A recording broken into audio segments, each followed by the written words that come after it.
Brilliant. I think we are. I've got the red light now. Yes. Okay, so it has now begun recording. So just for the sake of the recording, once again, very welcome to everybody for our second Senior Mental Health Leads Network this year. Okay. So the agenda or schedule or itinerary, I didn't quite know what word I wanted to use for this, so I've been chopping and changing between those three. If someone wants to correct me, what would be the correct word, schedule or itinerary or agenda, let me know. But I've gone for schedule. So today's schedule is myself. I've done enough of that. I've done some introductions. I've done some housekeeping. We're moving straight to Alexis, Wilks and Scott Lauchlan-Ford. I hope I'm saying that right, if they are with us today. And they are joining us from 42nd Street to talk about their online support package. Then we're going to talk very briefly with Sarah Smith. It does say 1:40 to 2 p.m. It's not going to take that much time. Sarah has already told me that that is far too much allocated time. She hasn't got slides to share. It's just going to be just promotion of the course that Sarah is running, which is fantastic. I've attended it numerous times now, but I highly recommend you listening to what Sarah's got to say. So what we'll do, we'll allocate, once Sarah's done her bit, we'll allocate that time for a bit of a break as well in between. Then we'll move to Ben Harper from Quakers in Britain, who's going to be talking about his fantastic peer mediation course. So trainer course that is running. I've spelled course incorrectly on the slides. I can see that there with no U. However, we can skip past that. Then we're going to go to our lovely Emma Pilling, one of our own from Healthy Schools. She's going to be talking a bit about her emotion coaching and behavior management training, which has been sort of highly regarded. A lot of schools have signed up to it, and she just kind of wants to make more people aware of that while the opportunity is there for schools to hear about that. And finally, last but definitely not least, we've got NSPCC with us. So we've got Liz Woollacott. Hope I'm saying that right, Liz. Yep, I got a nod and a thumbs up, talking to us about the Speak Out and Stay Safe program and resources that NSPCC are sharing today. So fantastic to see. We've got so many people from so many different areas, so many different aspects of mental health, charity organizations, those that work within NHS, those from faith groups as well. So brilliant that we've got such a big mix for you to present to you today. So I'm going to do a little bit of my own to begin with. One of the trainings that I have most recently delivered and most recently developed rather is a training titled Racism and the Effects of Children and Young People's Mental Health. So it's kind of, we know that racism is bad. We all know it's not anything that we kind of need to kind of be told that racism is bad. And we all try our best to show allyship with racially minoritized people. However, it's not often we think about how racial injustice and racism itself goes on to have an impact on children and young people's mental health. We can see it as an assault. We can see it as something that happens that's unjust, but we often we don't start to think about, well, actually, is this going to have an impact further down this young person's life? What does it look like if this person is on the receiving end of racism again and again, whether that's microaggressions, whether that's sort of abusive language, where that's being made to feel like an outsider. So facing racism is deeply traumatic, wounding and triggering. I can only speak on my behalf, coming from a South Asian background. It's something I faced growing up, being in a predominantly white area. And it can go on to have longer lasting implications and contributing factors to poor mental health, can go on to affect brain development, social skills, and much more. So it is with great pleasure I had the opportunity to put this training together. It looks to explore the definitions of racism, so understanding what do we actually mean by racism, and all the words and all the language and all the jargon that kind of comes associated with it as well, in a way that we can better understand it. It'll help facilitate conversations regarding racism in school. We're going to outline the impact and the effects of racism on mental health, and we're going to look to provide guidance moving forward to support pupils as well. So if you are a somebody who is signed up with our Healthy Schools program in Manchester, the link is right there. It'll take you straight to it and you can sign up. If you want more information, please do get in contact with me and I'll give you some more information about what that looks like as well. This is the second delivery of it. That's going universal. The first universal delivery was really well received, and since then I've delivered it in-house to 2 different schools as well, with a third currently asking for me to come into the school as well to deliver it in-house as a whole staff training. So that is a possibility as well, but would highly recommend signing up to the universal training. Secondly, as I've kind of talked about, we are part of the school health service.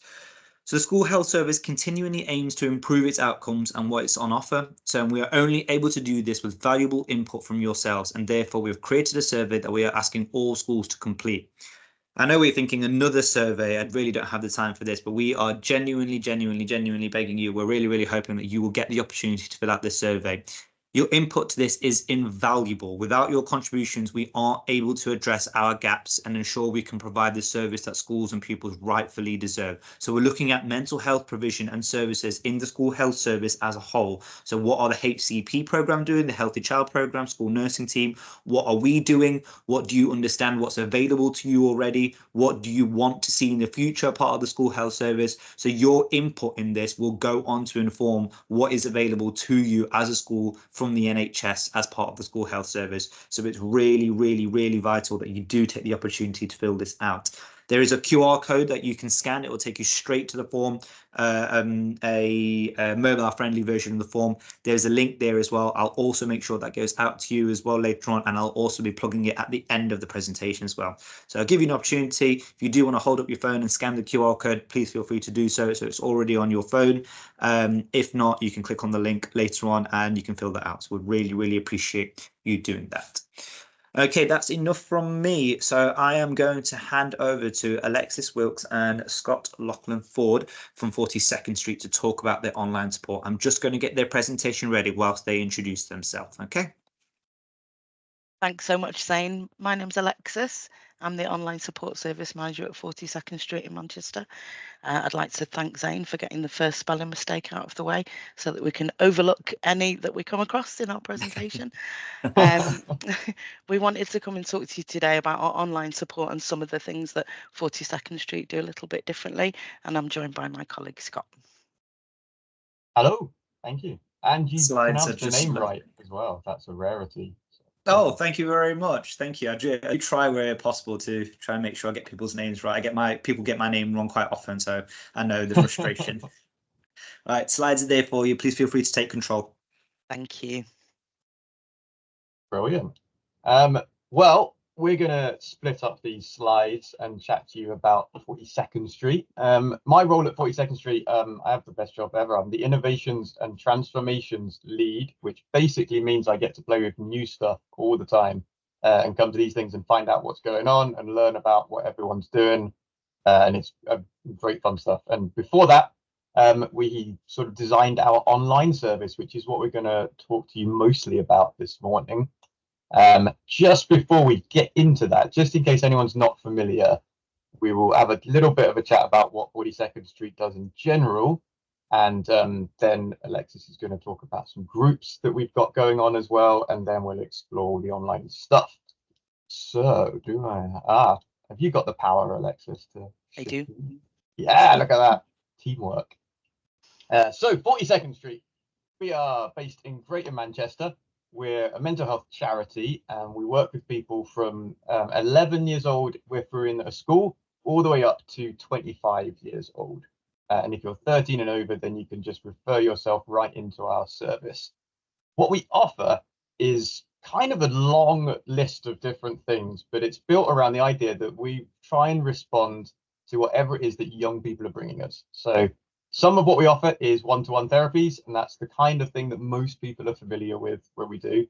And that can be counselling, there's a CBT in there, and there's something that we call psychosocial support, which Alexis is going to explain a little bit more about later on. What we also do is a lot of groups and projects work. So we've got a creative wing. If anyone's been down to our building, we've taken over this brilliant Victorian building called the Horsefall, which has loads of history in terms of the movements in Ancoats. And we turn that into a creative space for young people that they just kind of own. And so we have that going throughout the whole week.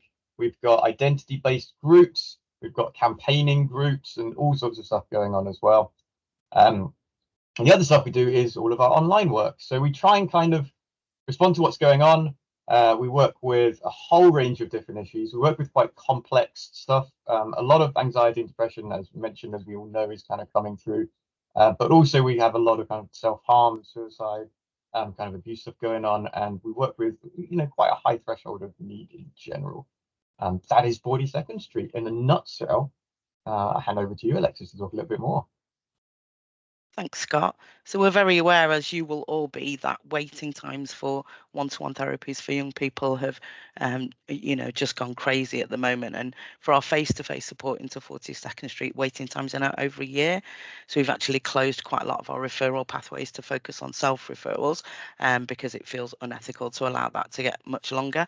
And so we wanted to focus today on talking about the things which have a much shorter waiting time and which young people can access really quickly. At the moment, we're going through a relaunch of our groups and creative offer. You can see a little bit about that on the slide there, the kinds of things that we've learned groups can give to young people and the ways in which we offer them. The whole range of different groups. Young people have told us themselves that when they work on creative projects can have a really significant impact on their well-being. So we try to facilitate, offering those options to young people as much as we possibly can. So some of the types of groups that we offer, you can see over there, we have identity-based groups for young people across our age ranges. We have creative and nature groups and youth voice groups for over 18s. One of the new options that we're introducing is collectives. So if young people aren't able to commit to attending groups every week for the whole year of the programme, they'll be offered the opportunity to join a collective instead. So we've had a creative collective operating for quite a while at 42nd Street, and it tends to be young people in the 18s and over bracket. It works really well. So under this new groups relaunch, that's going to be offered out to everyone. And it basically means just being contacted regularly by email or by text to talk about different opportunities that there might be, to invite them to join in with projects that some of the groups are doing, and ensure that they hold that connection with us, even if they're not going to be attending every week. And these are examples of some of the groups that we have on offer at the moment, and this is not all of them by any means. There's an exhaustive list. It's really difficult to bring them to mind. So we have identity groups for all those different young people. There's also a women's group that I think isn't mentioned on the slide there. The creative and nature groups are really popular. We try to cover a whole range of stuff. In the music group, young people have visited recording studios and produced some of their own music. The nature group is currently running at Castlefield Viaduct, so young people get that opportunity to be outside. We've previously partnered with Groundwork and had young people out in nature in spaces where they can build campfires and things like that. And then our youth voice groups are really important because these young people come together and actively feed into local policy and issues where they want to see social change. So it's great to be able to empower young people to work in those ways. I'll hand over to you, Scott. Okay, the online side of stuff, it's really interesting to me. I'm going to try and make it interesting to you. Let's see how we go. Generally, what people kind of think of when we say that we have online support can be really varied. Sometimes it conjures up a kind of an AI bot or an automated system. Sometimes it's just a website with loads of information. It can be something where you just log on and you have one of those little chat bots in the middle and you chat to them, and a whole different range of stuff. The approach that we've taken with online is literally taking our organization and just putting it online. We've got the exact same support offer that you can access face-to-face or over the phone, but you can just do it through our website instead.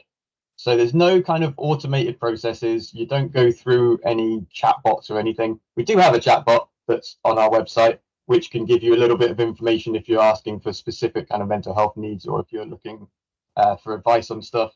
And we've kind of developed a little risk detecting thing, so it picks up on certain alarming words that are put into it and it recommends safeguarding stuff.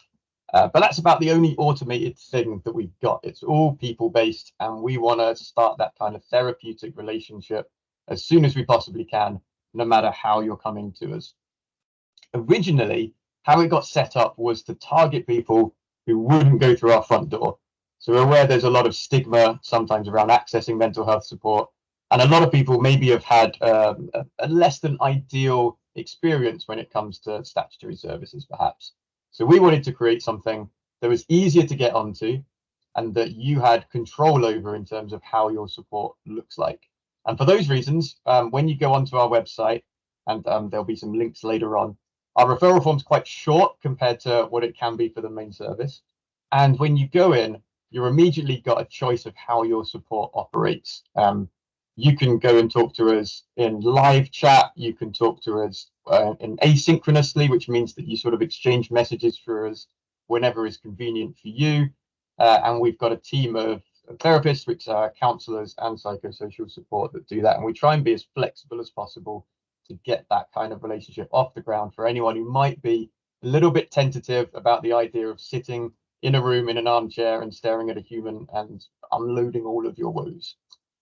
What we've also done is use the exact same outcome measures as our face-to-face work. So we use kind of nationally recognized data sets, that's core forms and things like that.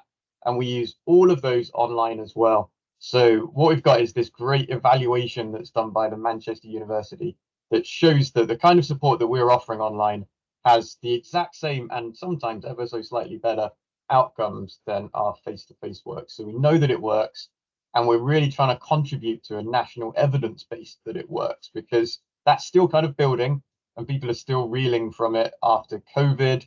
And it can sometimes fall into that category that it's a little bit novel still, but it really does work. And especially the kind of text-based version of it that I think Alexis is going to talk to you about as well in a little bit. And the last little bit in the next slide is that I always want to put 10 brackets around whenever I'm talking about online support, because it's always moving. And even as we speak, we've got loads of developments in the works. So what started off as quite a small offer that was log on to our site, and it's a text-based environment and you can just talk to us in a therapeutic way. What it's become now is a platform that we've called Breathe, that we co-manage with another VCSE organization called Off the Record that's based down in Croydon, that has now got video support imminently. It's all kind of built in, and we're just waiting to push the green button so that video support can happen on our platform. It can also dial in and out, and you can talk through a phone on it as well. It's being redesigned, so the interface is getting a makeover, but it's quite old. And we've got young people coming in that are going to do that for us and kind of make it a little bit more user-friendly as much as we possibly can. It's also going to get journaling apps onto it, so there'll be a space where young people can come and just kind of dump their thoughts and pin them there. You know, if you ever been with therapy and there's something that will occur to you and you're like, I've got to bring this up, and it's a place that you can put that. It's also a place where resources can be shared, and people can kind of check in and out, and you can look at what kind of CBT workshops and things like that that you've been attending. And our referral form is getting an overhaul as well, which is going to be a cool little adaptive form that responds to risk, which means that we'll be able to screen young people much more effectively. So as soon as you come through our front door, we'll be able to know the kind of stuff that's going on, because our form will pick up on what you've said, and it will ask you follow-up questions like, you know, who's aware of the things that you're going through, what kind of support have you accessed in the past, so that we can make sure we're getting young people to the right part of our service, but also that we want to signpost them to other places in Greater Manchester if there's somewhere that can also offer them kind of specialist support as well.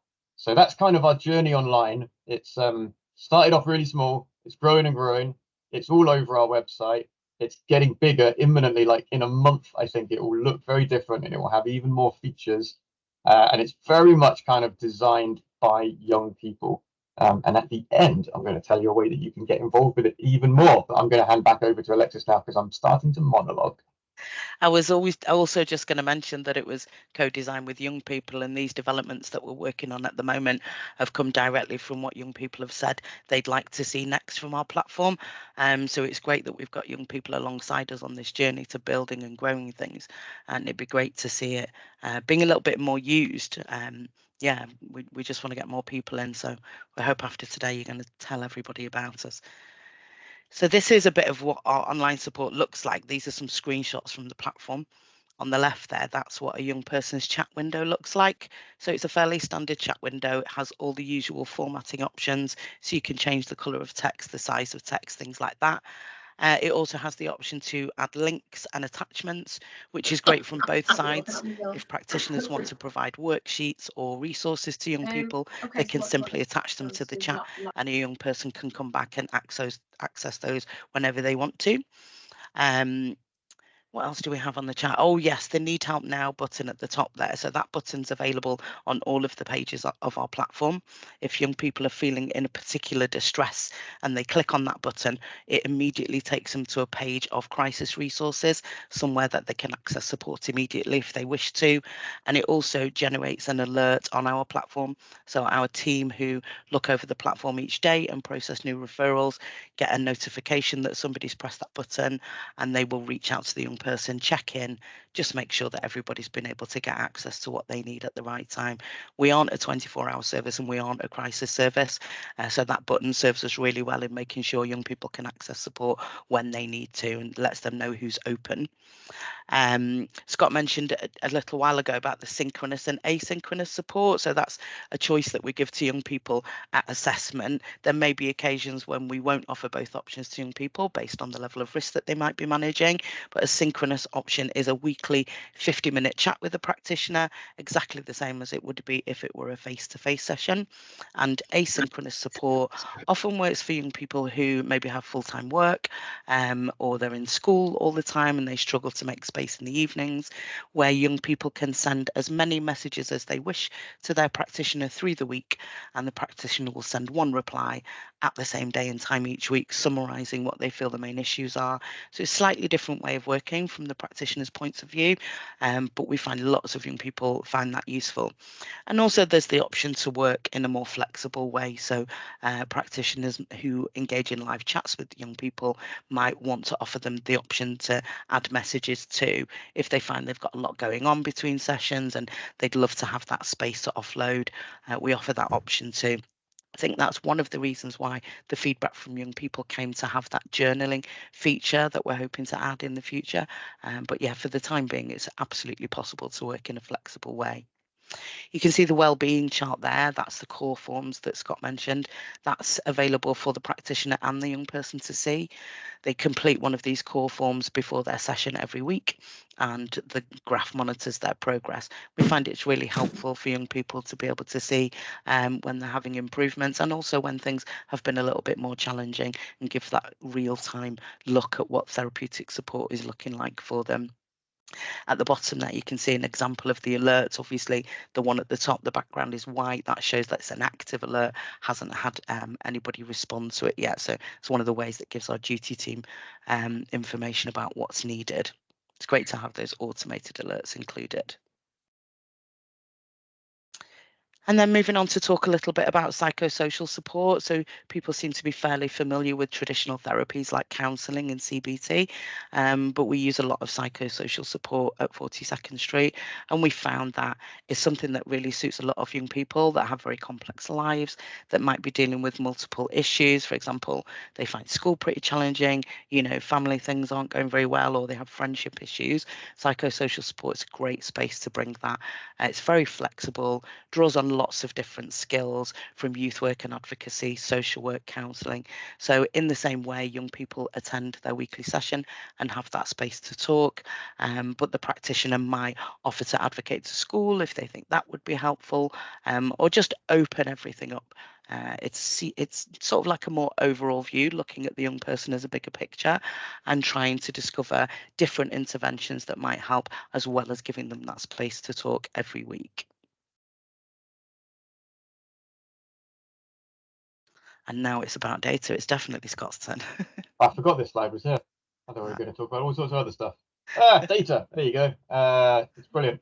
As I said, we've got some great stats in terms of the recovery that we're showing. As you can see, it's around 3/4 of young people showing improvement in their well-being using core measures, which is a really significant stat. And I've just done a report where we've looked at our thing, and I can tell you that 95% satisfaction is actually 98% now. So that's a cheeky bonus. We do get quite low DNA rates, which is really great. And we think that's in part because we sort of empower young people with the control over their support. So it's up to them how they access it, up to them when their sessions come. I mean, that leads to lower DNA rates because they can kind of carve it in the way that they want. You can see on some of the pie charts on the right-hand side, they're a little bit small, but you can see large blobs where it comes to sexuality and ethnicity and gender, where As with any service, most of our users may be identifying as heterosexual, but actually almost a third, just over a third, are actually identifying somewhere on the LGBTQ plus identity. And we've got, I think it's around a quarter that are identifying as non-white British as well. And also, it's really, really popular. This is relevant for your schools folks. The people between 16 and 18 is overwhelmingly our biggest demographic. For some reason, coming online and chatting on text-based stuff really seems to resonate with that age range. So that's a great opportunity to promote it there as well.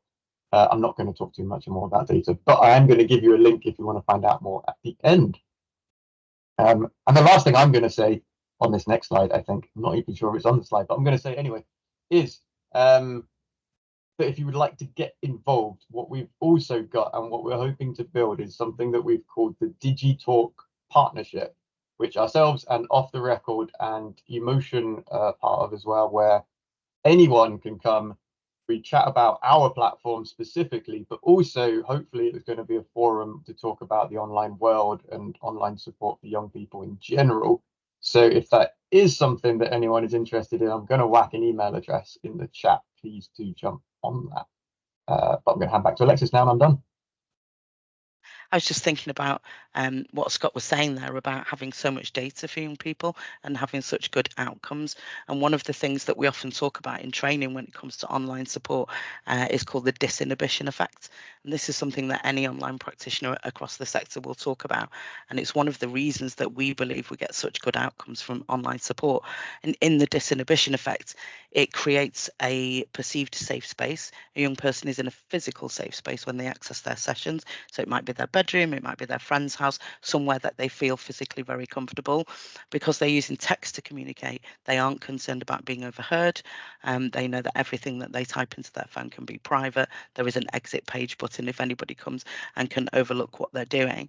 And it means that with the disinhibition effect, young people will disclose a lot of information in their first and second sessions. So whilst that can be quite risky because they'll be opening up so many emotions, it requires a lot of skill from a practitioner to ensure that that's held and safely put away again before the end of the session. But it also means you can get to work on things incredibly quickly.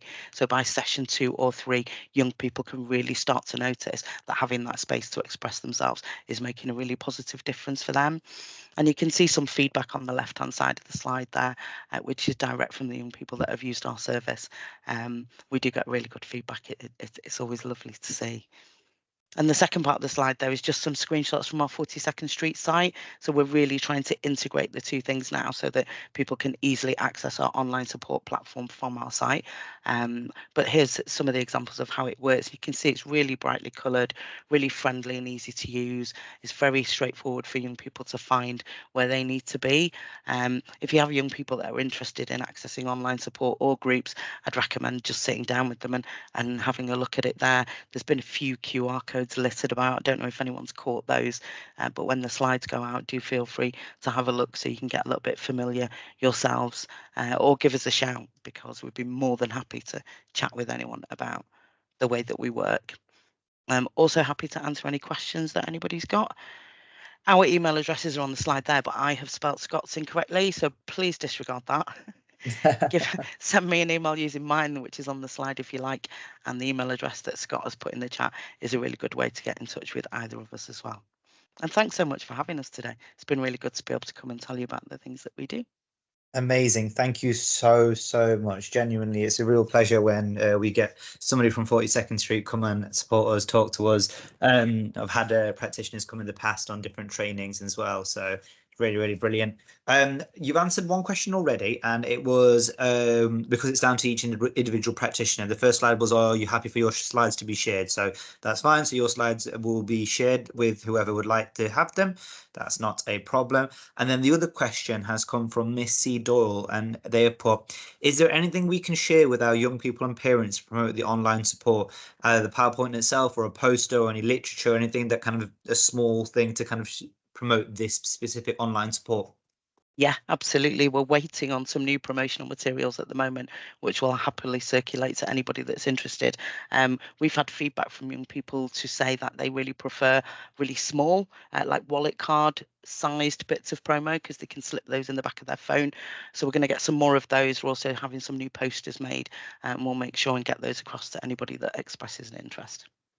Brilliant. That's fantastic. And Scott has just put some more information as well. So there's another link if you wanted to share info with parents as well that they put and there as well. Fantastic. Another question has come through. Can we have the details of how to order promotional material, please? So if they wanted to get hold of that promotional material, would they just send an email to yourself, Alexis and Scott, or would it be through a specific email address or number they would need to use? You can absolutely use that online team email address that Scott has put in the chat there. That'll come to both of us, and we'll make sure you get what you need. Brilliant. Yep. So that's Or the just to online say, team. at the moment, our online support wait time is only 8 to 10 weeks. So yeah, that's from referral date to beginning support. It's a really short time for young people, and our groups offers are due to restart in April. So it's also a great time to refer in for those.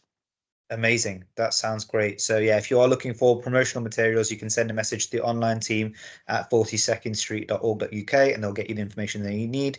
And as Alexis said, brilliant that there's such small wait times. Obviously, we know if you try and refer into CAMS, very, very difficult. If you try and refer into any of the sort of like health services, they are extremely long waiting times. Different services have different needs in terms of some a service might be particularly correct for that young person, or a different service might be the right service. But I think this is brilliant to kind of that's the offer is there. So I'll just give the opportunity for any other delegates to ask any questions from Alexis and Scott if they have anything to ask. Pop it in the chat or mute yourself. If not, we will move swiftly on. So thank you very, very much. So I think the next in my schedule was Sarah. Sarah, as we've kind of got no slides for yourself, my slide just said your name on a thing. So I'll get that up in the meantime. However, the floor is all yours. So please feel free to have a talk to our wonderful delegates today. And thank you, Zain.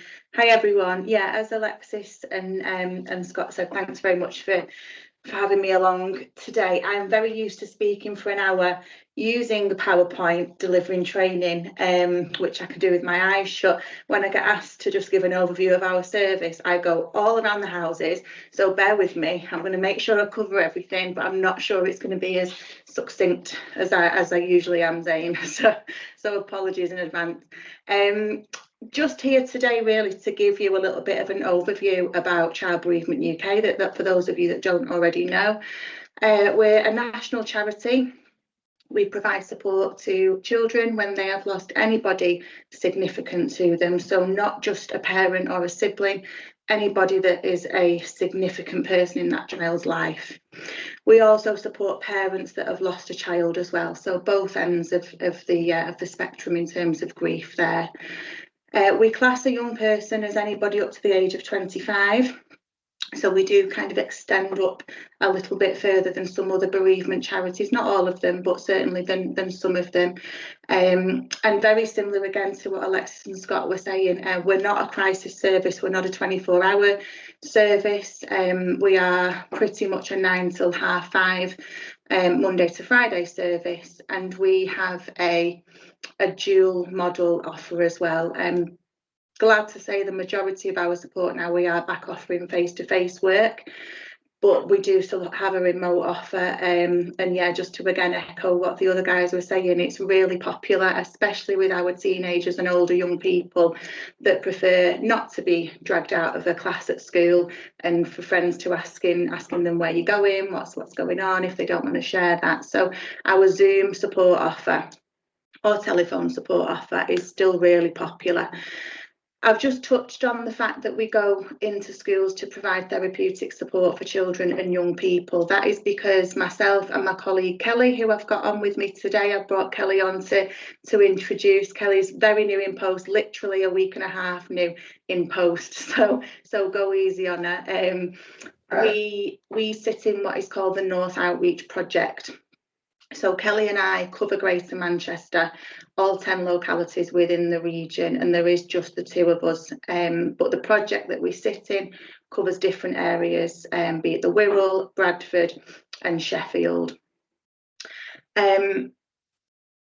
Because we sit in a North Outreach project, we're the only team within the charity that don't have an office space, hence me saying we go into schools and settings to work with children and families. We're outreach, so we don't have families that come into us into a lovely office with lovely counselling rooms. Unfortunately, we don't have that. We are an outreach service. Our nearest office base is in Widnes, whereby they do have families that come into their setting. In terms of wanting to refer a child for support, your main front door in terms of referral pathways is via our helpline. Our helpline number is available to have a look at on our website. Very much there, not only for families wanting to make a referral, but helpline is there for professionals as well. So if you are working with a child or a family and you're needing a little bit of support yourself, a little bit of guidance as to how best to support them, please do use helpline. As I say, they're there just as much for professionals as they are for the families wanting to make that referral. We do prefer, where possible, for families to call and make a referral themselves for their child rather than professionals calling on the family behalf. That's literally just so that family have got that point of contact from the outset with one of our helpline practitioners. However, we do understand that is not always possible, dependent on the death, on the cause of death, on what that family is experiencing. There could also be a language barrier, and so a professional may be advocating for that family. Of course, we understand in those situations that professionals will make that referral on the family's behalf, but where possible, helpline do prefer the family to make the referral themselves. Our support works on a monthly basis, so we support children, as I say, in schools or online once a month in the school setting or in the community setting, if that's easier for some children to access as well. We do work with some different community venues, and we offer a 6 to 8 sessional approach. So we're looking at a good 6-7 months of working with that child. However, there are some children that we get to session 4 or 5 and they may say themselves, do you know what, Sarah, I've kind of got what I need from this right now, or I might feel upon that ongoing assessment process that actually I think we've got to where we need to get to, and we might bring that work a little bit shorter than we usually would, or we might extend that 6 to 8 sessions if we feel we need to. We're very much led by the child in terms of how we do support, but generally we look at between 6 to 8 sessions. So in terms of our therapeutic support offer, that's that in a nutshell, really. We have at the moment got between 12 to 16 week wait for support, either face-to-face or online at the moment in Greater Manchester. We are, as I said, Kelly is new in post. I've been on my own for a number of months, so really trying to work through the wait list that we've got, but hoping that we can bring that down very quickly now, hopefully. I go on maternity leave in June, hence me bringing Kelly on today for a point of contact for people. And what I'll do at the end as well, I'll just pop both of our email addresses in the chat box should there be anything after today that you think you'd like to chat through, or at any point in the future as well. And lastly, just to say, for those of you that don't already know, another part of our role in the North Outreach project is we're able to deliver free training to schools, settings, hospitals, any organisation whereby you feel that actually we're coming into regular contact with children that are bereaved or are about to be bereaved, because pre-bereavement is another aspect of the work that we can provide as well. So we are more than happy to either deliver online via webinar or come into your setting and deliver a 1-hour training session on how to support bereaved children. It's very much a whistle-stop tour of how best to support bereaved children. We kind of stay at surface level for the majority of it, And it's really well received. We're inundated with training requests, which is great, because for Kelly and I, the more support we can give to professionals, the more our children, young people in our society are going to be best supported throughout their grief journey. So again, I'm going to put my email address in the chat. If anybody would like to get in touch, if you think a training session for your setting would be beneficial, please don't hesitate to get in touch, and we can look at a date and time, face to face or online, whatever would work best for you. And I think I've covered everything there, Zain, unless you think there's anything that I've missed that I usually say. No, I think that's everything. Yeah, no, I think you've done a pretty thorough job. I know it can be difficult without slides. Sometimes we need that visual sort of representation to kind of keep us going. No, that was brilliant. And Kelly, wonderful to introduce yourselves, and yeah, sorry, to be introduced to you, and you'll be hearing a lot from me, trust me. So we'll be in close communication further forwards. So is there any questions for Sarah at all from anybody before we go for a short break? Here we go. We've got a question come through. Hi, how long does it have to be after someone has passed for you to have bereavement support? Thank you, Nicola, because that was definitely something that I should have said. So thank you for bringing that up. We don't have a criteria in terms of how long it needs to have been that a child is bereaved before they can access support. Again, I know some bereavement charities have quite a strict rule on there being 6 months post bereavement. There are certainly lots of benefits to that, so I'm not being critical at all when I say that we don't. We just simply don't have that kind of criteria for support. Very, very rare that we would support a child in the very, very early days after bereavement, again purely because of our referral and waitlist times. But we certainly would do if that was something that we felt was appropriate. It's something that we assess in those first few points of contact, really, and how appropriate we think it is to support that child if it is quite soon after the death. Because there are some cases, excuse me, whereby we provide pre-bereavement support. If we've been doing that work and we've already got that relationship in place with that child, it's inevitable that when that loved one then dies, that work will continue. So it could well be that we then support that child the day after their loved one has died, because we've already got that relationship in place with them. We've already been doing a little bit of that resilience work and preparation work before the person's died. But to answer your question, we don't have a criteria in terms of how long the death needs to have been when the death occurred before we can support. Brilliant. That's fantastic. Any other questions before we stop for a break? I think we might be okay. I just also, obviously, I don't want to make too much work for Sarah and for Kelly. However, I just would highly recommend it. It's a free offer. So if there's schools that need CPD around bereavement, I would highly, highly, highly recommend. I've been on the training quite a few times.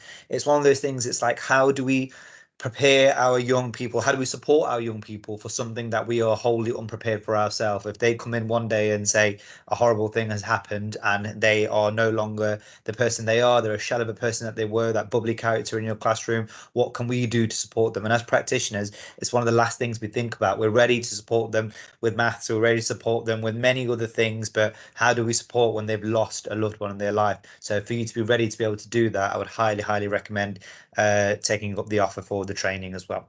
So we are just a few minutes towards 2 o'clock. What we'll do is we'll break for just under 10 minutes, so not a whole 10 minutes, and we'll come back at about 5 minutes past 2. So just give you a bit of a chance to grab yourself a drink and go to the toilet if you need to.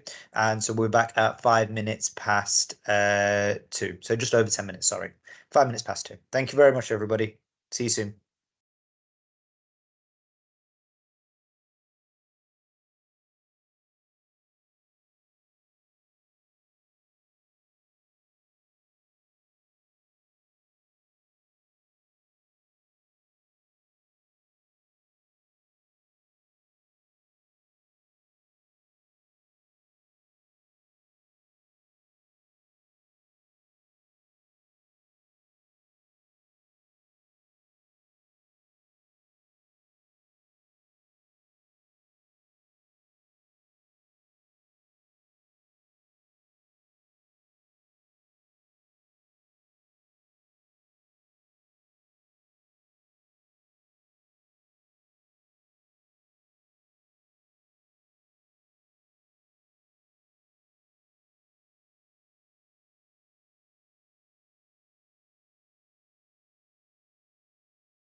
Hi Ben, just to check you've got control of the slides. It's not somebody else that's in control. No, thank you for checking. And can I just check that you can only see the slide and not the notes?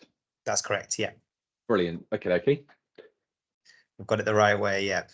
I don't think I've done it like this before. It's quite cool. Yeah, it's with PowerPoint Live, it's pretty good. But yeah, I will give delegates just a last sort of 4 or 5 minutes. That's fine, no problem. And then we'll start again. Thanks everybody for your patience.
Okay, last sort of minute or two for most people, and then we will get started. Just like to give people an opportunity to come away from their screens. It's not good to be at your laptop all day, so nice to break away from it.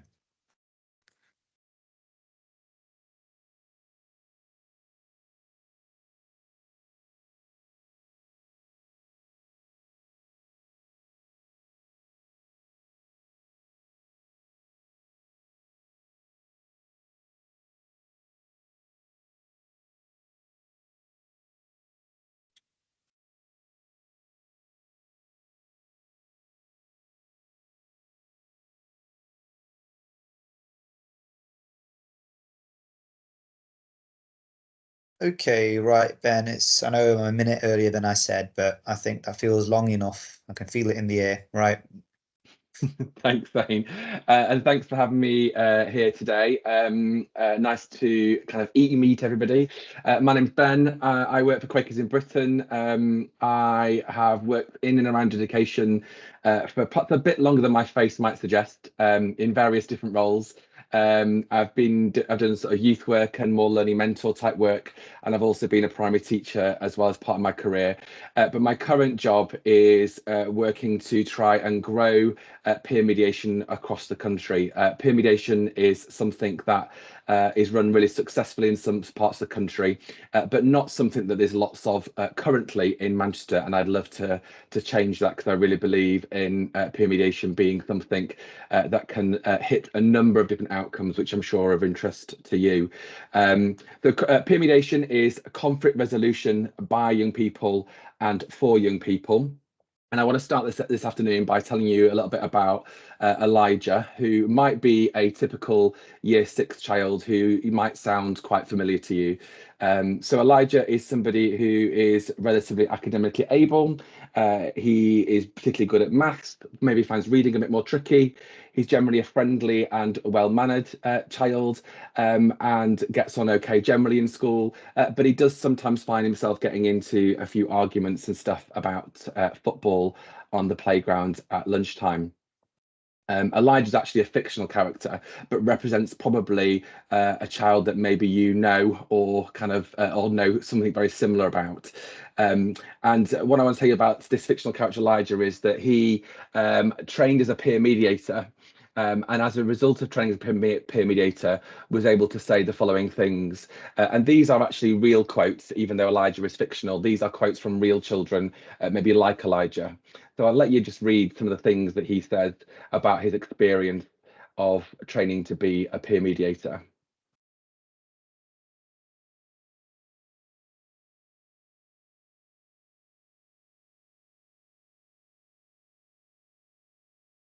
Likewise, Eliana, who is a Year 4 pupil, is now benefiting from a peer mediation school being implemented in her school. And as a result of it, she's able to say these things about her experience of the school that she's part of. She thinks that peer mediation has made school a safer place, and there aren't as many arguments, because if an argument does start, it's more likely to get sorted out more quickly. And also, she would say that we've got better lessons because the lessons aren't taken up by teachers trying to sort out what happens at playtimes. A little bit like Elijah, Eliana is a fictional character, but those quotes are real quotes from children in schools that have got peer mediation schemes happening. And then we've got Mrs. Fitzpatrick, who's a teacher in the school, and she's able to say these things about what schools now like since the peer mediation scheme has been introduced.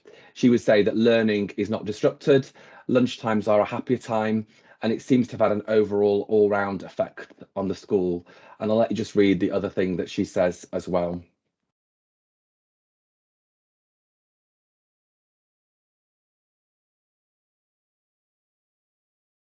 Again, a fictional character, but representative of maybe teachers who've got peer mediation schemes in place, and those are real quotes taken from teachers in schools where there are peer mediation schemes happening. So, peer mediation scheme is about children supporting their peers to restore relationships following a conflict. And to do so, they focus on the problem and not the person, and encourage both sides to see one another's perspectives.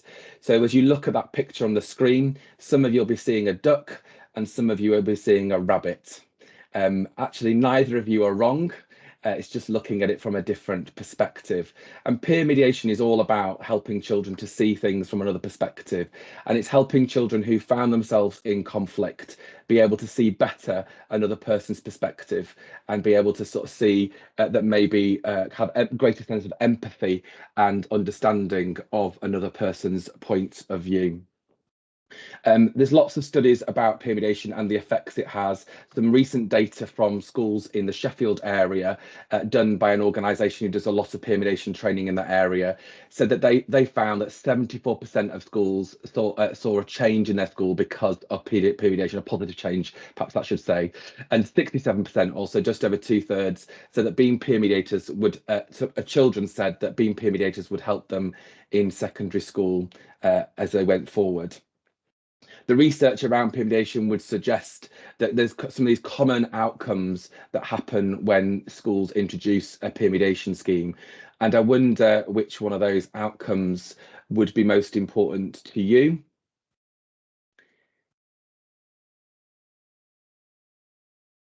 And I wonder which one of those outcomes would make the biggest difference to your school community.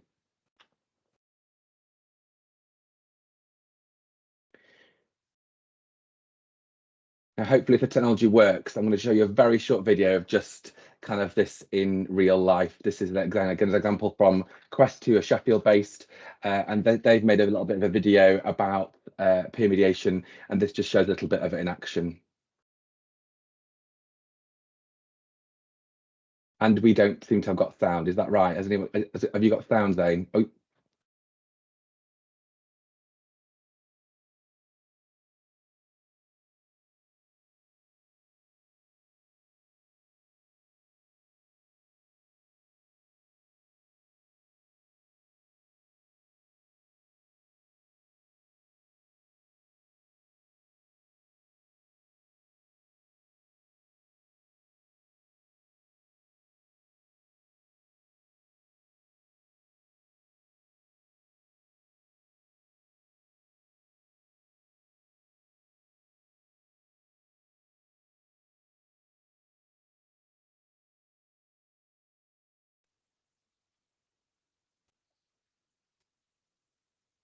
I wonder what stood out to you most about that little video just there, and what's you're picking up the most. Peer mediation invites children, all the children involved, to see that conflict is an inevitable part of life. So actually conflict's going to happen, but that actually it doesn't have to lead to hurt or harm. And so peer mediation invites children to listen to each other with greater empathy, to respect different viewpoints, and to work together to find win-win solutions rather than solutions where one person is a winner and the other is a loser.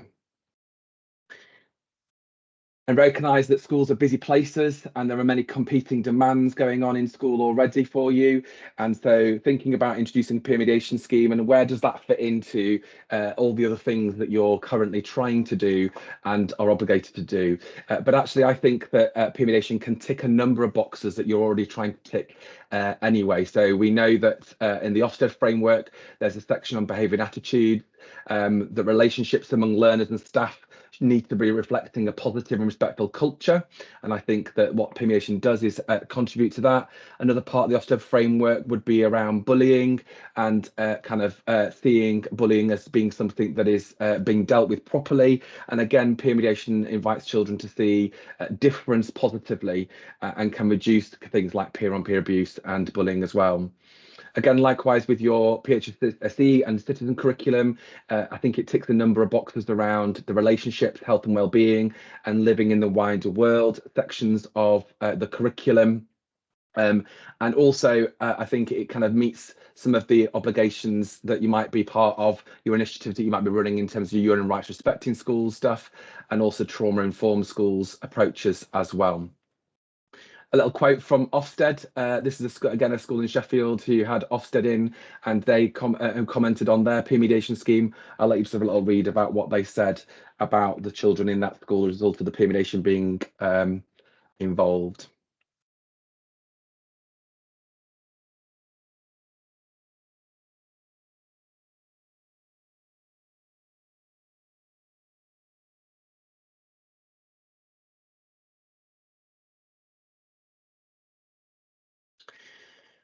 So, as I said earlier, there is lots of great peer mediation stuff happening across the country, but not so much in Manchester, and I'd love that to change. And so we are looking to recruit 10 schools to come along to some train the trainer training that we're running in May. I can see a couple of questions already in the chat about secondary, whether this is applicable for secondary. Just to say, there are some good examples of secondary stuff going on across the country, although there are less. And my commentary on that would be that it's not hard to train children at secondary in peer mediation. It's just sometimes a bit more tricky to work out how the system kind of works in secondary, but there are some good examples out there. We at the moment, I've been in post just since last summer, and so I've focused a lot of my energy so far on trying to grow stuff in primary, but we are looking in the next academic year to also do much more around secondary. And so this first cohort that we're running this year is particularly targeted at primary schools. If you are interested in what this looks like in secondary, then please do email me. I'll pop my email in the chat in a few moments, and I'd love to have a chat with you about that and see if we can explore with you what it might look like for you in a secondary setting as well. But this training that's happening in May is specifically aimed at primary schools.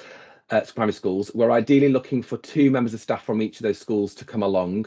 Recognise that is quite a big commitment to send 2 members of staff out of school for 2 days, but actually we believe that it will create a greater level of sustainability if there's 2 members of staff there, because they can then support one another to get the school scheme up and running once they're back in school. It's important that ideally at least one of those people has got the authority to make stuff happen in school, so that they can kind of do things like organise staff training and assemblies and that kind of stuff to promote the scheme. And so it's important that somebody who is one of those 2 people comes along, is able to go back into school and do that, rather than somebody who hasn't got that kind of strategic responsibility or kind of authority to do some of that stuff when they get back into school. The training is 2 days, I'd say 21st and 22nd of May, and we've currently already got a couple of schools signed up to that, so there's not loads of space on that, and so I would suggest you book early to avoid disappointment. Comments on the training that we've had so far that we've run have been that people have found it really great, fun, exciting, the words people use, inspiring, kind of thorough. And we've had some great times on the trainings we've already run, and that people have really been excited to go back and get this going in their schools when they've finished the training as well. So there's a link in the chat just there to an Eventbrite page, which is where you can book for the course. It's £65 per person, or if you're sending 2 people, £95. So obviously cheaper per person if you're sending 2 people as well. And my email address is on that in the chat as well. So if you want to email me and ask me any further questions about it after today's session, you're very welcome to do so. But also really happy to take any questions now if people want to kind of respond here and now to anything I've said. Thank you so much, Ben. That was fantastic. A real great offer there. Yeah, definitely can see a lot of value in that. You can see you've already got interest from some secondaries. Unfortunately, the secondary offer isn't quite there yet. So those that are interested in the peer mediation for secondaries, just hold on, get your young ones to just hold on for a little bit longer, and then hopefully next academic year there will be a secondary offer from Quaker Society as well. But are there any questions that we can give towards Ben? I'll just give people an opportunity to respond. If not, that's not a problem at all. Ben's contact details will be shared as well, if that's okay with you, Ben. Totally fine. Yeah, great. Brilliant. Yeah, so Ben's contact details will be shared. So if you have any questions that you forget about and you want to ask directly, please feel free to get in contact with Ben. So thank you very much. Right, I'm just going to take control back again. I'll just share that last slide, actually. Sorry, you didn't get a chance to share that. There you go. So if you do want to just make a note of Ben's details, they are all on the screen for you as well. Although Quaker, I've just noticed Quaker spelt wrong, so forgive me. Quaker. Oh. we're all making typos today. It's not a problem. Everyone's the correct one is in the chat, I think. Yes, I've typed it correctly in the chat. So ignore the one on the screen. Go for one on the chat. Fantastic. Right, I'm just going to stop sharing that, and I am going to introduce our next speaker. So if I am right, I think I should be joined by Emma Pilling, who is going to talk a little bit about some of the work she has been working very hard on. So give me one moment, Emma. Feel free to introduce yourself whilst I get your slides up. Oh, I think I've just uploaded them. You've done your own? Yeah, they're coming up, hopefully. Have yours on fine. standby just in case, because I'm having a nightmare today with this. But not a problem. Are they there? Yeah, they are there. You go ahead. Okay, great. So many of you will probably know my face already. Been here quite a long time, 5-6 years now, I think. But I'll just introduce myself for those that have not come across me yet. And so my name's Emma Pilling. I am a mental health lead at Healthy Schools, working alongside Zain.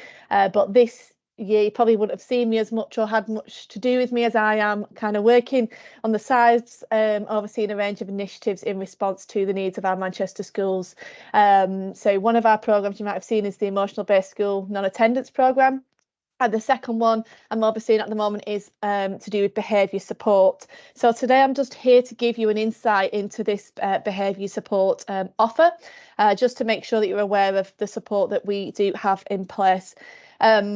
So just to kind of give you a bit of my background, because when it comes to behaviour and things like that, I'm always conscious that I'm standing up there, you know, preaching, and it's such a tough topic, and I don't ever want to sell myself as a behaviour expert, because I don't believe they exist.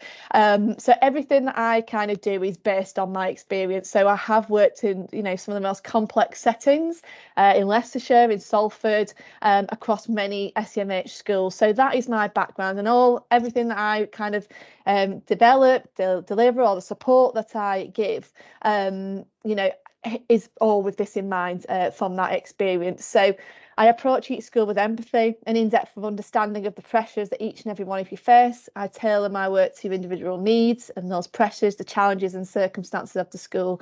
And I do provide a level of support that is manageable or accessible to you. So I'm not here to tell you you should be doing this or you should be doing that. I'm just here to share experience, best practice, pass on things that work, you know, with children, young people within these complex learning environments, and those children with complex learning and behavioural needs. So, you know, fortunate in Leicestershire to have such an intensive programme running with the Leicestershire schools, you know, to be kind of provided with so much training and so many resources that, you know, luckily through this job I can bring to Manchester for absolutely free. So it's great, saving you tens of thousands of pounds. So everything I'm going to show you today, like I say, you can access this, whether it's via myself, whether it's just via the resources that I can send you. And if you just want any further information, just let me know. So what does this programme aim to do? So it's more supporting pupils whose mental and emotional health problems is manifesting themselves in behaviour.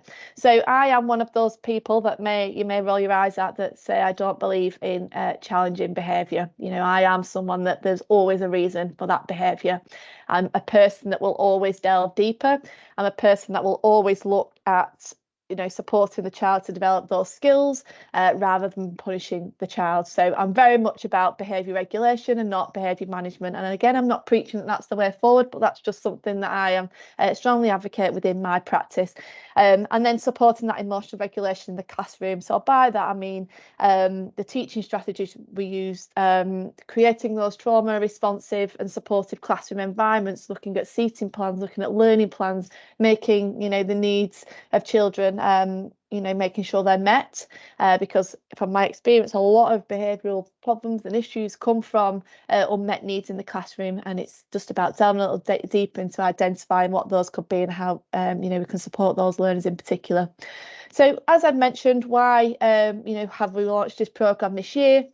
And like I said, everything is based on the needs of Manchester schools, local issues, you know, local policies, and so on. So many children, due to their poor emotional well-being, are finding it difficult to engage in learning or cope in their learning environment. So these children, in my eyes, must be regarded as vulnerable rather than troublesome. So children are struggling with their social, emotional, mental health and well-being like never before. Additionally, children and young people with poor mental health and emotional regulation issues may show very low tolerance and resilience within their learning environment and struggle to access lessons and the school environment as a whole. So this does align with the national and local picture. I won't go through them, but you can see the things that we're seeing across Manchester here. So exclusion rates are at an all-time high, you know, with the main issues being around persistent disruptive behaviour, verbal abuse, threatening behaviour towards staff and towards adults, and so on. So looking at those common behavioural triggers as well, so changes in routine, sensory overload, academic pressure, social conflicts, and for children who have experienced trauma in particular, you know, this includes actually that this may provoke those more intense emotional reactions. So it's just about providing, you know, trauma responsive learning environments and behaviour regulation managing strategies and looking at what can work to support these children within the learning environment. Because what I'm seeing a lot in the Manchester schools that I'm working with at the moment is that children are suspended, or they go into the kind of the alternative provision within the school, they're coming straight back into learning environment, then it goes again, and they're in these cycles of, you know, suspension, getting sent out, getting into trouble, getting sent out. And it's how do we break those cycles? And like I said, the stuff that I can share with you is stuff that works, like I've mentioned, in our most complex learning environments with our most complex children. So if you feel like this is something in your environment where your staff could be supported with, your schools, parents, carers, then listen up about what I'm about to speak about today. So what I would like you to do is just reflect about what you are seeing within your school environment. So if you're a teacher, if you, you know, lead on certain health, safeguarding, family, anything, you know, all within your roles, you'll have an idea of behaviour in your school. So feel free to contribute your reflections within the chat, because like I say, it's really good to share and have this as an open forum. And whilst you're doing that and reflecting, for the second part of this kind of little session here, I'll just share some of the things that have come through our mental health review that have kind of formulated the support that we provide. So schools just needing support with behaviour in general, emotional regulation, poor emotional literacy within children that's then contributing to poor behaviour. Behaviour management systems are not working. Awaiting HCP support for behaviour, and particularly in primary at the moment, we've got long waiting lists for children that you know, are on the ADHD pathways and waiting for that. So actually, how can we support these children where you know, we're awaiting diagnosis or we're awaiting professional support? There is no support other than support from the Federation schools, which is just advice and guidance at this point. Lots of academic stress and meltdowns when it comes to doing their work. Staff are not trained or have been equipped to deal with dysregulated behaviours. Lots of anger, physical aggression and verbal abuse at staff, and children are just not coping within the school environment. So yeah, these are huge issues that are kind of running through our Manchester schools at the moment. So based on your reflection, you know, what I'm asking schools to do is just not to sit in those reflections, and is actually to create some action. So effective practice, please feel free to share this within the chat. What does your school have in place to support with behaviour? So looking at pupil targeted support and how we can break those behaviour cycles that children tend to be in. How can we support parents and carers? So a lot of my work is about providing that wraparound support. So whatever we implement at school, we want to implement at home as well. So for example, if I'm supporting with emotional coaching, we'll work with parent groups as well, and actually support parents to become emotional coaches in the home, and about how they support emotional dysregulation within the home, and then how to support staff as well. So in particular, working quite closely with ECTs or staff that do have high levels of you know, dysregulated behaviour within the classroom or disruption, and actually how can we provide that more one-to-one support in terms of looking at that learning environment for those children. So just obviously why, so someone's already put there, producing a behaviour and regulation policy, delivered some training around restorative practice. So excellent, you know, that's exactly what we want to see, and what we can support you with as well. So many of you may be able to provide this as yourselves within the school, which is brilliant. If you want us to oversee any policies or contribute to any training, then that'll be something that we can offer as well. So thank you, Jenny, for that. So just in terms of the things that work, the support that we provide. So we provide behaviour and learning assessments and personalised targeted learning and behaviour support plans. Like I said, this has come from prior practice. Emotion coaching training. So I am a practitioner, so I can deliver this again into your schools. Again, saving you quite a bit of money if this is something you want. Zones of regulation and window of tolerance. Like I said, a lot of you may use zones of regulation. For children that may not be working with, window of tolerance may be an alternative. If you've not heard of that, then get in touch. Restorative, so actually supporting when there is conflict, ensuring that we provide those learning experiences for that child before re-entering that learning environment, and working with staff to restore conflict again before rejoining back into that learning environment. Emotional literacy based interventions and skills support sessions. So we have a curriculum for that as well, and different interventions, and supporting with understanding their own behaviour. So where we can actually work with the child themselves and get them to understand the way their body, the way their brain works, you know, the way their emotions work within their body, the things that they can hopefully do to try and develop that emotional and self-awareness. We then provide support for parents and carers. So again, that wraparound support. So this can just be behaviour advice and guidance. So just sending out some strategies, some workshops, referral to services and signposting, so we can work closely with M5, the CAP services, you know, to support with an early help, to support with behaviour at home, how we can develop those supportive relationships, so, you know, effectively communicating with parents about sensitive topics, and implementation of strategies at home too. And in terms of staff, we have a whole host of training, which I'll go into detail on in a moment's time. And yes, I do training on zones of regulation, and we do have the resources for that as well. So support from Healthy Schools. So in terms of staff training, we do like to do it. So we have been doing a lot of pastoral staff training or working with key members, but we do want to obviously instill, you know, the way Healthy Schools work, we're all about that whole school approach.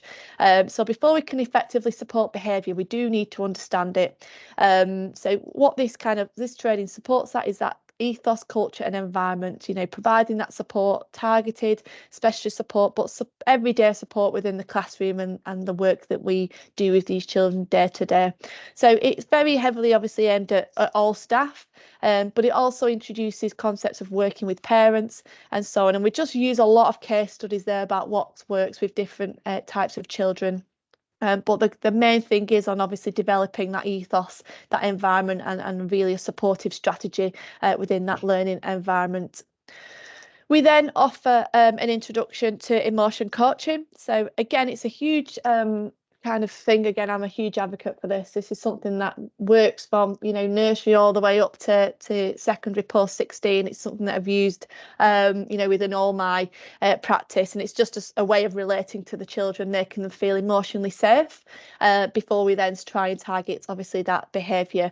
So, you know, obviously I'd like to say that emotional coaching isn't about addressing behaviour. You know, it's not about ignoring the behaviour, it's about doing it in the right way. We all know that when we try sometimes to reason with the child and try to obviously you know, implement consequences with the child, we're just, before they've regulated, we know we're just adding fuel to the fire. So it's just about developing that awareness through emotion coaching, you know, exploring the steps, and again exploring those resources and case studies that we can use. So that is again a staff training session. Can be done with key staff, but again we just hope that is something that you can instill across your whole school environment to get that whole school approach. So it is an hour session after school as a staff training session, or we can do it as a larger inset day, but we also do kind of train the trainer. So we can train you on a 3-hour course. We did have to reschedule the last one, but one will be coming out hopefully in summer term. So I'll send that out you know, via our networks, and then it could be something that you book on, and then you can train staff going forward if this is something that you would like to do. In terms of our most recent, we have trauma responsive approaches to behaviour regulation. So like I said, I do move away from using behaviour management. I am all about the behaviour regulation side of things. And this is a session that explores the importance of trauma-informed and emotionally healthy approaches to promoting behaviour regulation. Again, moving away from those behaviour approaches that we tend to use, and more looking at relational approaches, so actually focusing on relationships, because it is a huge, you know, kind of determining factor as we use it within mental health and look at the importance of relationships. This is the exact same when it comes to behaviour and making children feel emotionally safe within their environment. So this training looks to support and promote positive wellbeing, engagement and behaviour in the classroom, particularly focusing around de-escalating conflict and communication. It kind of looks at developing that understanding of the pressure and stress of school from students' perspectives, and how we can actually remain assertive and controlled in managing behaviour, but also be more sensitive to that student's experience and perception. So as I've mentioned, behaviour is a communication. It is about how we can understand those behaviours and how we can respond effectively to minimise those behaviours and get children to become more aware of their behaviour as well. So it may be that you know, are well equipped with this, which is great, but we do obviously just support with other things as well. So just to kind of give you an idea of the resources that we provide. So we do support with your behaviour observations in terms of just giving you templates for this. So we follow a structure, which is kind of the graduated response. So we obviously look at creating that child profile. We look at what we're seeing. We look at the possible functions of behaviour, and then we look at the strategies we can try. We then obviously work with the parent, the child and key members of staff. We then enter that kind of behaviour support cycle. So we obviously plan, we do, review, we reassess, and then we re-implement. So again, it's just about working with those children. You know, my experience of these support plans, it's something that's ongoing, you know, especially with children with complex needs. There will always be some level of complex behaviours associated with their needs, but it's about how we can make them more aware of these behaviours, you know, how we can support them to access the school and learning environment. And like I said, just making sure that we are obviously trying to break those behavioural cycles and the impact that it has on them and obviously their peers around them as well.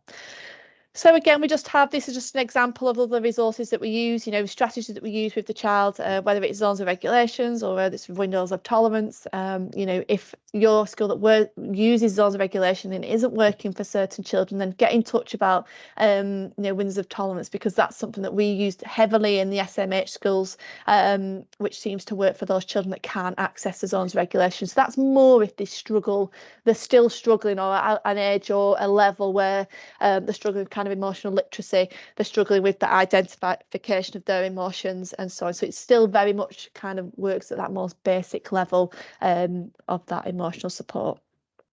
So that consultation support, what have we provided? So we've been in many schools and supported with individual cases. So we will run kind of a case conference with you.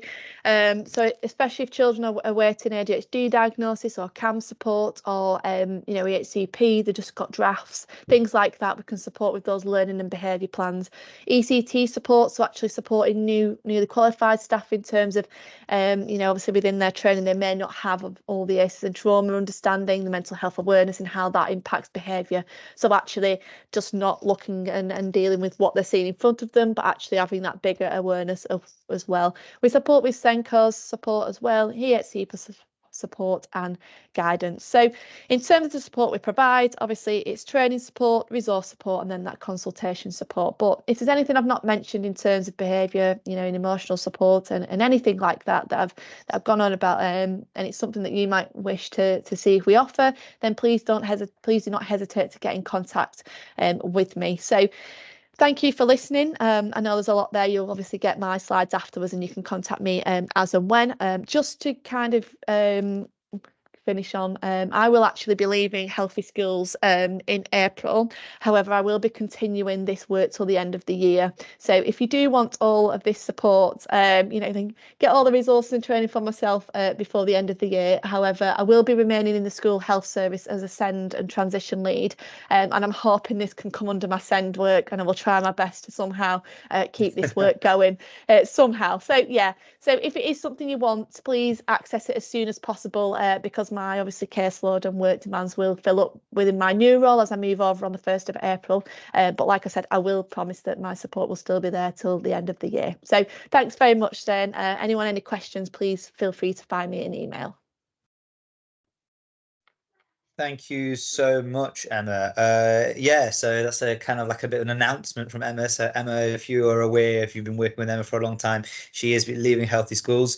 She's kind of done this before. She's kind of stepped her toe out of the Healthy Schools arena and come back again. But she's once again, she's leaving us, but she's not far. So yeah, if you do want to access any of this stuff, act now before it's too late. There's no guarantee, unfortunately, that some of the work that Emma is commissioned to do currently will continue on. We are going to try and fight for her to continue on a lot of these projects, as she said, but there is unfortunately no guarantee just because of how commission works. So thank you once again, Emma. Thank you very much. And we are pretty much on time, so we're going to go over now to Liz, who is going to be talking from NSPCC. I'm just going to share your slides for you, Liz. Just give me one moment when you can start introducing yourself as they load up. Thank you.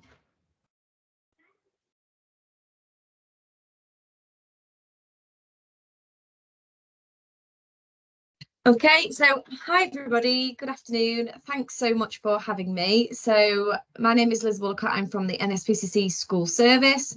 I've been with the NSPCC, the school service, for about a year, and previous to that I was a primary school teacher and part of that club for about 14 years, and I was a full-time Senko for the last 5 years of that, but I'm now with the NSPCC. So I'll just take control so I can just move things over. You should be able to Lovely. see sort of your notes and everything as well now, yeah? Yeah, can everybody see the slides? We Yeah. can also use this for slides, yeah, that's it. Great. So what I wanted to talk to you about today was basically our school's offer. I'd like to talk to you about our new Speak Out Stay Safe programme that has been refreshed this year with new assemblies and workshop resources, provide you with a bit of an update on NSPCC services and what else we can offer schools, and look at next steps in terms of how you can sign up to the programme and any of the resources that you think would be useful for you. So bit of a UK-wide picture and a bit of a local picture. In 2018, we set a target to ensure that our programme is accessible to all children by delivering Speak Out, Stay Safe into a minimum of 90% of primary schools UK-wide, and this was a target by March 2020, which we actually achieved in the February of that year. Other things we've done to reach out to as many children as possible is with our Speak Out Stay Safe Send programme. This is where we've adapted the programme for children with special educational needs and disabilities, but we do know that we are still yet to reach some mainstream and non-mainstream schools, and we're working really hard to achieve this. So this is why I'm here today, to kind of spread the word about what we can offer. We have our Talk Relationships offer for secondary schools, which I'll go into, and this also includes some mainstream and SEND lesson plans. So what is the Speak Out Stay Safe programme? Some of you might have heard about it before. For some of you, this might be brand new, and you might recognise our little green speech bubble there. So it's a programme available to all primary schools in the UK and Channel Islands, and it will help reinforce key messages about abuse and neglect as part of schools' teaching on relationships, and it will help children feel empowered, knowing that they can speak out to stay safe. The programme consists of virtual interactive assemblies, so we have these for both Key Stage 1 and Key Stage 2. These also come with lessons and supporting resources to use after the video assemblies. So our programme helps children learn and remember the different ways a child can be hurt by others, that every child has the right to speak out and stay safe, that making a child feel sad, scared or worried is never okay and it is never their fault, that if they're ever worried, they know who to talk to get help. And whatever they're worried, they can always call Childline or visit Childline online. So they're the main objectives of the programme. So in terms of the Speak Out Stay Safe programme, we've got virtual assemblies for both Key Stage 1 and Key Stage 2, so ages 5 to 7 and ages 7 to 11. So the virtual assemblies feature celebrities Ant and Dec, and they're 20 minutes in length for the Key Stage 1 assembly and 30 minutes in length for the Key Stage 2. They contain interactive pause points to give room for teachers to have interaction with the children. And when schools register for the programme, they also have access to a web page that contains lots and lots of resources to support with the delivery. So they'll get a letter for parents and carers, an assembly lesson plan, the lessons and supporting resources to use after the assembly for both Key Stages 1 and 2 that are optional, and some feedback surveys as well. So just in terms of the assembly content, so for Key Stage 1, when you load up the assembly, there's an introduction from Ant and Dec and Buddy. So Ant and Dec open the assembly, and then the children then meet a colleague from the NSPCC. And this is where they're introduced to Buddy, who is our friendly green speech bubble, who believes that children should be able to speak out to someone if they're worried or unhappy. Then we set the scene, so we explain that the NSPCC are a group of people who help children speak out and stay safe, and they can talk to somebody if they feel sad, worried or scared. We then look at children's rights. So the assembly explains that all children have the right to speak out and have their views taken seriously, be kept safe and get help when they need it. We then move on in the assembly to look at the definitions of the ways that children can be hurt. So the children are shown an animation, which is called Sam's story, and then explain the different ways that children can be hurt in a simple, age-appropriate way so that children understand when something's not quite right. We use the words hitting, hurting children's feelings, when privates are not private, not looked after properly, and bullying. And then we go into Sam's story part 2, which is where Sam speaks to somebody at school about things that were worrying her. It then moves on to speaking to safe adults and to Childline. So this is where we help children think about which safe adults they could talk to in or out of school if they ever feel worried or sad. We also talk to them about our service Childline, which is just for children and young people to contact, and the children all get the chance to practice signing the number, which is a very popular part of the assembly in our workshops. We then recap and close, so they summarise the assembly, and the children are encouraged to keep speaking out until something changes. And the children all practice saying, I have the right, you have the right, we all have the right to speak out and stay safe. And there's a final word from Anton Deck. So that's the Key Stage 1 assembly content.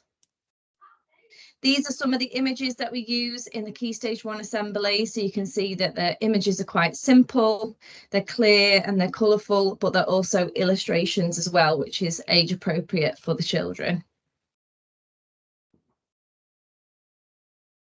So in terms of the Key Stage 2 assembly, again, there's an introduction from Anton Deck and Buddy, and they're introduced to a member of the NSPCC team. Then we set the scene.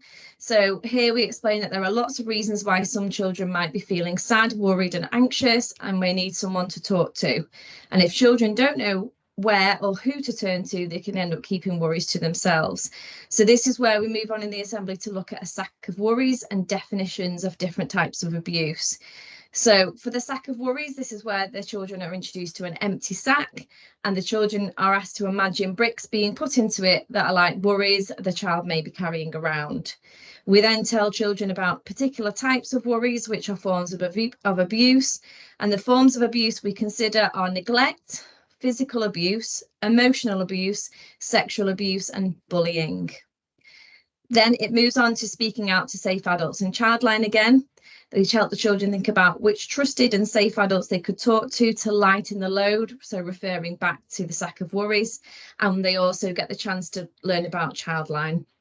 Again, they get to practice signing the number, but they also get to watch a short film about the service. So they see a short animation which shows access via our Childline Kids website with all its accessibility features. Then they look at an animation. So children are shown an animation of Ali's story and are asked to discuss who Ali could speak to. The assembly then focuses on children's rights and that all children have the right to be safe and listened to if something is wrong.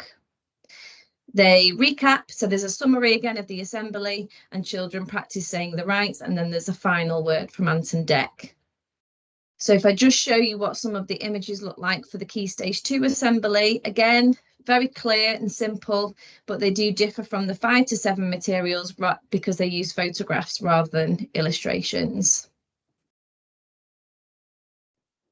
So in areas where we have volunteers and capacity, we are also able to offer volunteer-led face-to-face workshops to children aged 6 to 7 and 9 to 11. So at the moment, we offer workshops for years 2, 5 and 6, and our year 2 workshops have been introduced this year. So during the year 2 workshop, the children then recap the learning that they've had in the assembly. They match forms of hurt definitions, they revisit Sam's story from the assembly and discuss feelings, and they complete a paired activity to identify their safe adults. The children also have their own buddy kit, which they can then keep as their own, which identifies places and adults that make them feel safe and who they can talk to, and a little bit about them. For the year 5 and 6 workshops, so the 9 to 11 workshops, again, they recap the key messages from the assembly. They participate in a group activity called OK Not OK, which focuses on sexual abuse. They hear and discuss Guy's story, which is a story focusing on neglect. And again, they complete their own kits as well. They're called Speak Out, Stay Safe kits, which they can keep for them. So the year 2 workshops are 30 minutes in length and the year 5 and 6 workshops are 60 minutes in length. So just to remind you that they are not essential to the programme. So a lot of schools just have our assemblies, but where we do have capacity, we can offer assemblies and follow-up workshops from our volunteers, and it's a completely volunteer-led service. So we also have Speak Out, Stay Safe Send. So this is where we've adapted our Speak Out, Stay Safe materials for our SEND children. So Speak Out, Stay Safe materials for special educational needs and disabilities can help children understand what abuse is and provide them with strategies to keep themselves safe, including which trusted and safe adults they can turn to. And again, we use our mascot of Buddy throughout. This programme is flexible, so there are 6 sessions, and each session has a summary sheet, lesson plan, a whole list of resources, the scripts for the stories, and different additional activities per session to support learning. It's very, very flexible, so if the sessions need to be repeated or split into smaller sessions, depending on the children that you have, they are designed to be delivered in order, but it's okay if they take longer than for example, 6 weeks. It can be really easily adapted to meet the needs and abilities of pupils and fits in with the curriculum in many schools, which can be delivered over any time frame that suits a school across an academic year. With the Speak Out, Stay Safe SEND programme, you'll get full support from a school's coordinator. We have a briefing with the school at the start, so we explain the materials and have the chance to answer any questions that you need, and then we gather some feedback and learning at the end. So that's our Speak Out, Stay Safe side of things. Also from the NSPCC, we've got our Talk Pants programme. So this is a simple conversation to help keep children safe from sexual abuse. It's designed for our children that are 4 to 8. And you can find out more and download the free resources on our website, and I'll put the link in the chat at the end. The Talk Pants webpage has lots of information for teachers. There's lots of curriculum links, teaching guidance, and there's a template letter for parents. There's a lesson plan with activities and PowerPoints, and there's a new school display pack so schools can make a display to go alongside it in the corridor or classrooms. Penguin and Ladybird have also partnered with the NSPCC to create a brand new Pantosaurus book. You may have heard of Pantosaurus, and there's also a catchy song and animation that the children will love and help them to remember the key messages. We also have adapted the Pants resources, so there's Talk Pants with Makaton, there's BSL Talk Pants and guides in lots of different languages for both parents and children. And that's all on the website, so you can see what we're able to offer. So Talk Relationships is our offer for secondary schools. So this is a new service from the NSPCC that ensures that secondary school aged children and young people can learn about sex and relationships in a safe education environment that fosters healthy relationships and recognises, responds to and prevents abuse. So we offer 2 e-learning courses. So one for any teaching staff that are delivering relationships and sex education in school. There's 6 modules from creating safe and respectful learning environments to overcoming barriers. We also have another e-learning course which is for school leaders and develops a whole school approach, including handling concerns to recognising and monitoring outcomes of the school's provision. Both of these e-learning courses are CPD certified. So with Talk Relationships, there are 14 age-appropriate lesson plans for young people age 11 to 16, designed in partnership with the PSHE Association.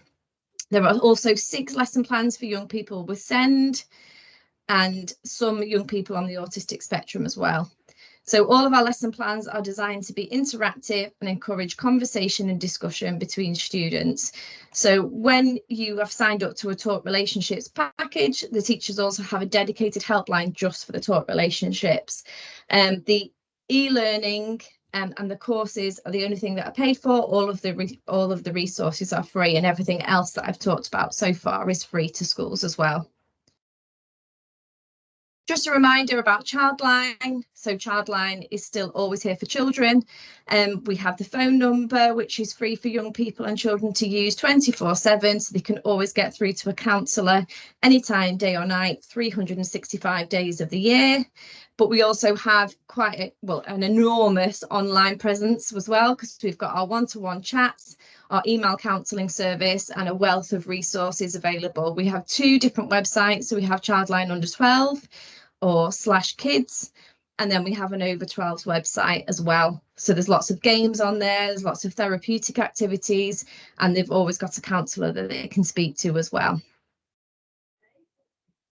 We've also got a new online service that has just been launched, so quite hot off the press, called Building Connections. So this was launched in October last year, and this is an online service for people up to the age of 19 who are experiencing loneliness. So at the moment, the service is available Monday to Friday, 8 AM till 8 PM, and across 11 sessions, young people work through a 7-step programme with a befriender who will support them to find their way through loneliness. So each of the sessions gives the young person tools that they can support, that they can help support them and help them develop resilience and coping techniques. So the befrienders are trained to guide a young person through the programme in a way that works for them. Young people will need to be referred into the service by a professional within an organisation that works with those children and young people in particular.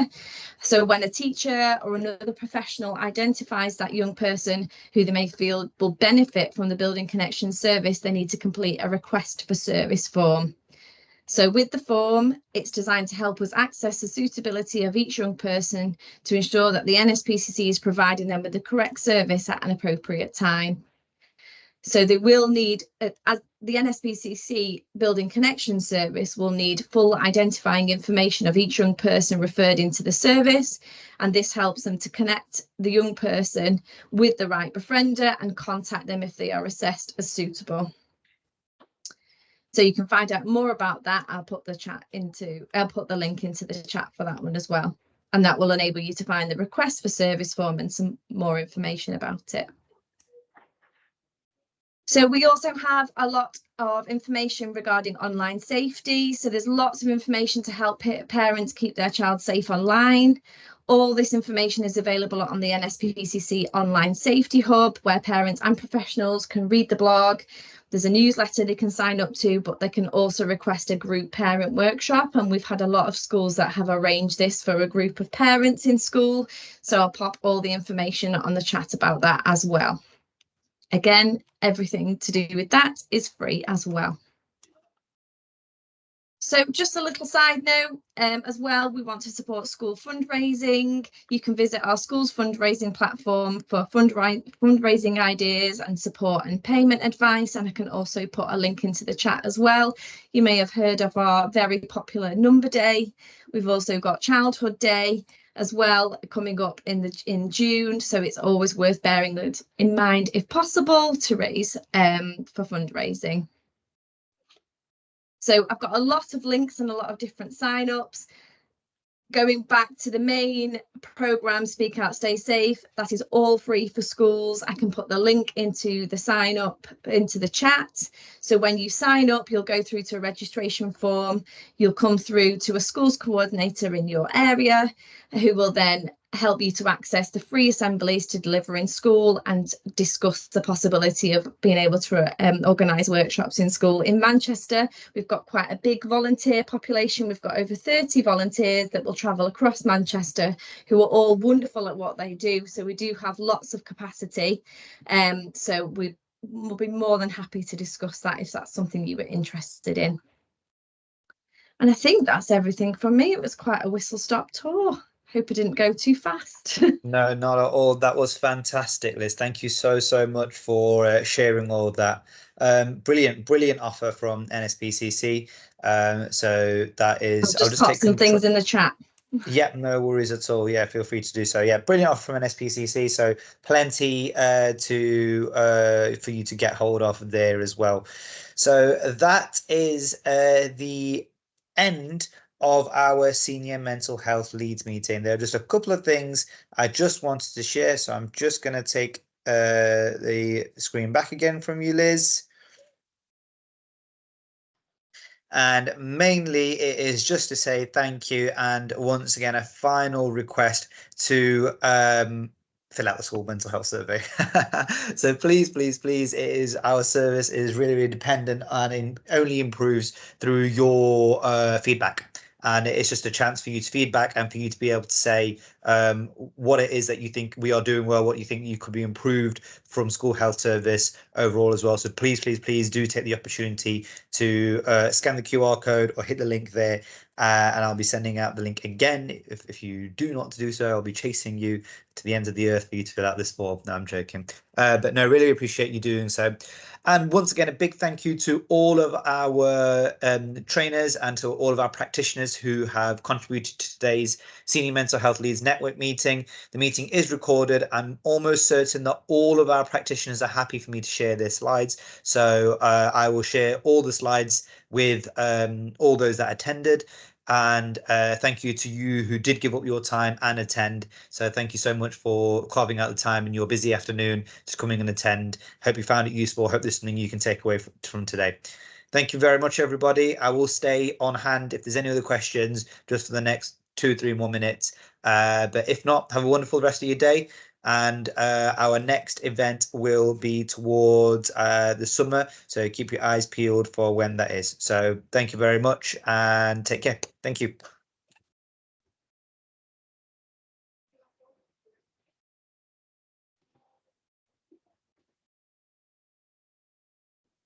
Thank you all. Thank you very much. Alexis, I think you've already filled one out, so you were the first, so thank you so much for that.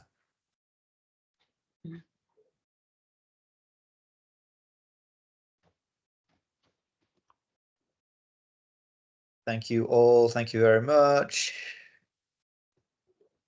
Hey, Kelly. Oh, you're on mute still. Yeah, sorry, I accidentally clicked it. Oh, no worries. I thought you wanted to ask me something. It's a good way to say hi, though. It is a good way to say hi. Yeah, thank you for having me.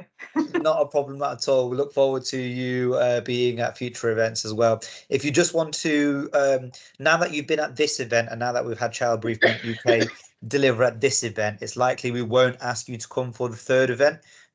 So just to give the opportunity for the speakers, but if you want to come to attend just to hear what's on offer, drop me an email. More than happy for you to just come and attend and listen to what's out there. It's a good place for you to network and for you to make some new links as well. So yeah. Yeah, absolutely. I found that today. It's just been very beneficial. So thank you for everybody. No worries at all. You're more than welcome. Thanks for your attendance. No problem. Thank you. Bye-bye now. See you later.